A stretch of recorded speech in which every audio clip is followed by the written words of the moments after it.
Hi, this is the official podcast of the WCD. There's a World Congress of Dermatology which will be held next in Singapore in 2023. I am Dr. Etienne Wang from the National Skin Centre of Singapore and I will be a host for this podcast. You can listen to us on Apple Podcasts, Spotify, Pocket Casts and wherever else you get your podcasts. In this podcast, I speak with dermatologists and skin researchers from all over the world to talk about all things dermatology. And today, my resident co-host Sashen is back with another derm topic for discussion. Hi Sashen, how are you? Hi Dr. Etienne, I'm doing well. How are you? Good. What do you have to discuss with us today? Well, today I thought we'd talk about increasing access to specialized dermatology care. I was just sitting in clinic today and thinking about all the referrals we get, say, from polyclinics or from general practitioners. But there are also these patients that don't quite come in through the system. What about all those patients who can't walk into our clinics because they come from either underserved populations or don't have enough money? So in particular, I thought it would be interesting to talk about getting this specialized dermatology care to underserved populations. I think dermatology is such a huge specialty, but it does suffer from the image of being aesthetic or for a service for the privileged. What kind of underserved populations do you think exist in Singapore? Well, one particular population that really came to the spotlight during the COVID pandemic, for example, was our migrant workers. Now, even from the time I was a medical officer, I was volunteering with HealthServe, which is an organization that brings health care to these migrant workers.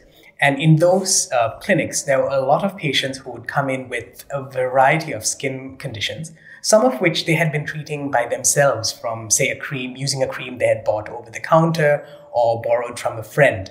It ranged all the way from things like contact dermatitis. A large number of them were construction workers. So contact dermatitis, irritant dermatitis, even superficial fungal infections. So in Singapore, I think this is a large population of underserved patients. It's our migrant workers here.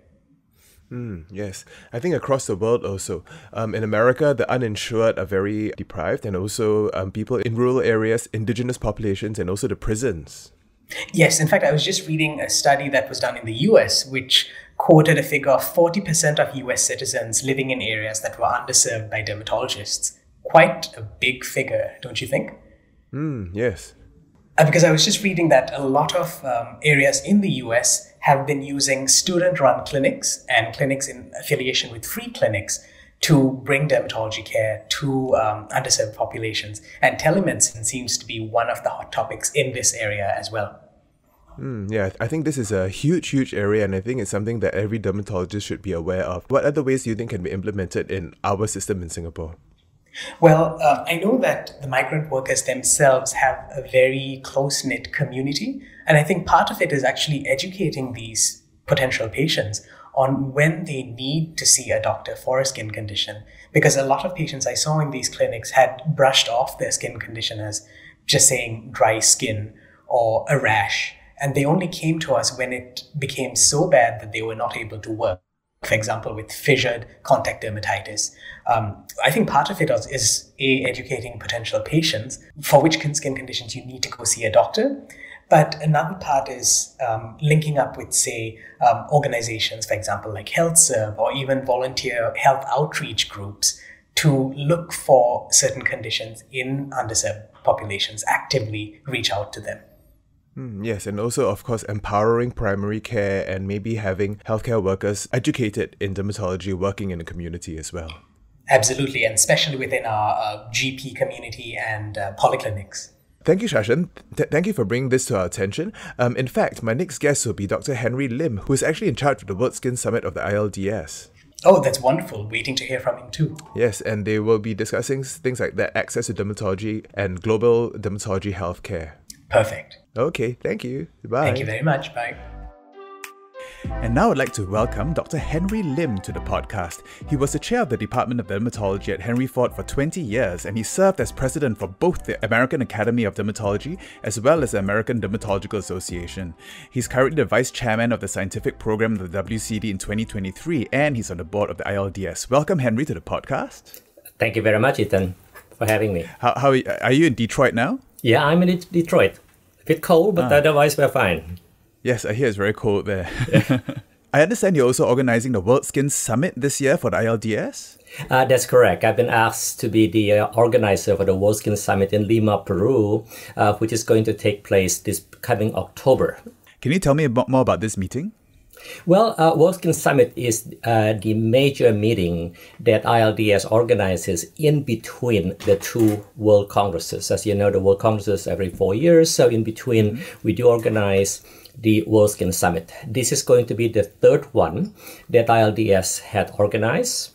And the purpose of the World Skin Summit is a forum for leaders of all the members of societies of ILDS to come and exchange ideas, to discuss, and to network. That is the reason it's very important for all of us to be in person, because that has been in the past a major benefit of members being able to know each other, being able to interact with each other. And in comparison to the WCD, what kind of topics are discussed at the World Skin Summit?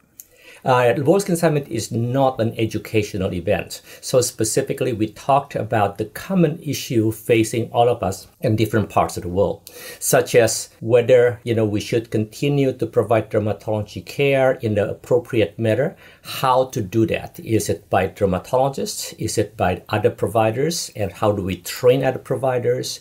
What type of interaction we should have with patient organizations, for example? How should we continue to make sure that dermatology is prominent in medical field? So very complementary topics. It's a bit like what I discussed with Claire Fuller last season about global dermatology. That is correct. The Global Dermatology, International Foundation Dermatology is an integral part of the World Skin Summit. I also understand that your other interests are vitiligo and phototherapy. Is there anything exciting about these two topics in the literature now? Well, especially for vitiligo, it's an exciting time because there are many treatments currently either in development or had just been recently approved to help patients with vitiligo, specifically the JAK inhibitors, for example. That is an area that is under very significant and intensive research, and advances have been made in being able to understand the pathophysiology and also the treatment of vitiligo. So it's truly an exciting field. I've been in dermatology quite some time. I still remember when vitiligo was treated only with PUVA, or to tell the patient, just try to live with it. But now I think we have many more treatment options for these patients. Exciting time for dermatology. How promising are the topical JAK inhibitors in vitiligo? The studies has been very promising. Unfortunately, it's not a cure yet, but nonetheless, it is a very significant advance, and it's a very significant alternative or additional therapy that we could use for these patients. You were also an advisor for writing the FDA regulations on sunscreen labeling and consumer use in 2012. Is that something that you still do nowadays? I still interact in my capacity within the American Academy of Dermatology, interact with the FDA and follow the field closely.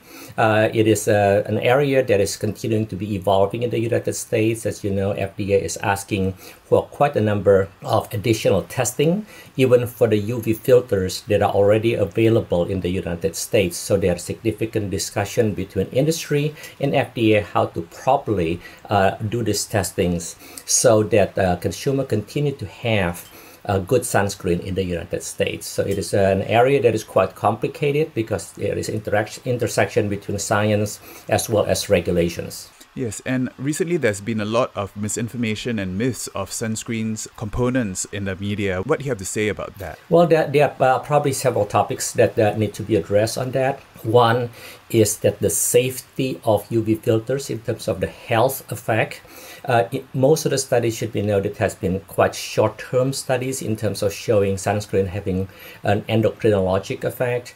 It should be noted that sunscreen has been in use since the 1970s. Thus far, there have not been any significant, what I call, signal of negative health effects. So in fact, FDA stand even now is continued to be sunscreens are safe to use.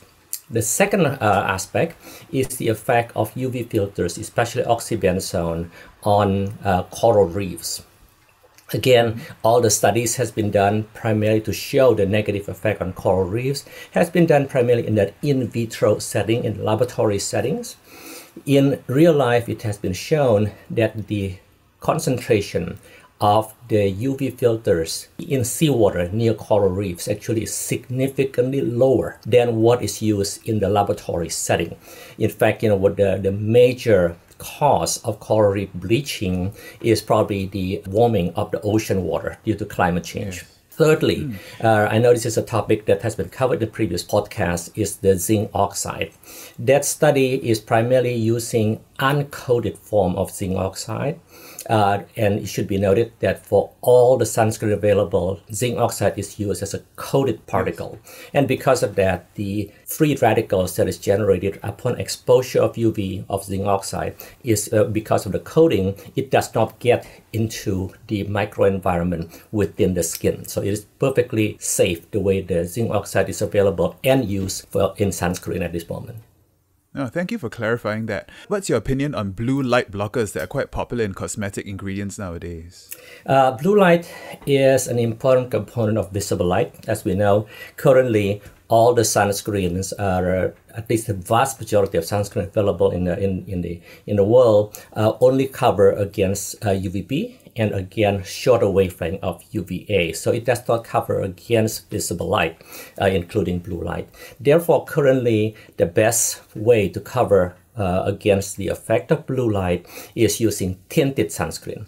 Tinted sunscreen are sunscreen that contain iron oxides, and sometimes it also contains pigmentary titanium dioxide. So because they are tinted, they do protect against the effect of visible light. And the important part on protecting against the effect of visible light, including the effect of blue light, is that because it has been shown, and our group has been very active on this, it has been shown that the visible light would induce fairly intense and persistent pigmentation, especially in dark-skinned individuals, and a fact that is not seen in fair-skinned individual. In fair-skinned individual, visible light would induce some redness, but in dark-skinned individual, it does induce persistent pigment darkening. And this is fairly significant because, as we all know, in darker skin individual, melasma, for example, or post-inflammatory hyperpigmentation are very significant presentation, significant disease for this group of patients. And therefore, the importance of visible light protection, specifically tinted sunscreen, is quite apparent for this group of patients. Oh yes, yeah, that brings me to the next topic about post-inflammatory hyperpigmentation. I see you have quite a number of research papers on this very, very pesky phenomenon. What are the current best treatments for post-inflammatory hyperpigmentation in darker skin? In darker skin, probably, the one is obvious, hydroquinone is still used. Tranexamic acid is also used, and photoprotection, the way that I have just described, is also used. There are now also newer research on the use of antioxidants to try to downregulate the pigment effect of sunlight, and the antioxidants could be incorporated into sunscreen as long as biologically active. Nowadays, there are some sunscreen in the market that has biologically active antioxidants, and also there have been some studies taking oral antioxidants that can help to downregulate the pigmentary alterations caused by UV. Specifically, polypodium leukotomus is the one that has been studied the most. And Henry, I also understand that you were initially from Indonesia? Correct. Do you come by this region very often? Have you ever been to Singapore? I've been to Singapore a few times. The very first time I went there was when I left Indonesia after high school to go to Canada for college. And that was my very first time going there. And since then, I've been there probably 4 or 5 times. One time, actually, I was a visiting professor there for about a week or so when Prof Go was still the director of the NSC. Well, yes, and we're very excited to have you at WCD next year in person. Yes, looking forward to that. Yes. Okay, thank you so much, Henry, for speaking to me today. And I really learned a lot from you today. Thank you very much, Ethan, for having me. Okay, bye. Thank you. Bye. Take care. And that was the official podcast of the WCD. Don't forget to follow us on all our socials on Facebook, Instagram at WCD 2023 Singapore, and check out our WCD website, wcd2023singapore.org, for more updates and content on the WCD. And until next time, stay safe and use sunblock.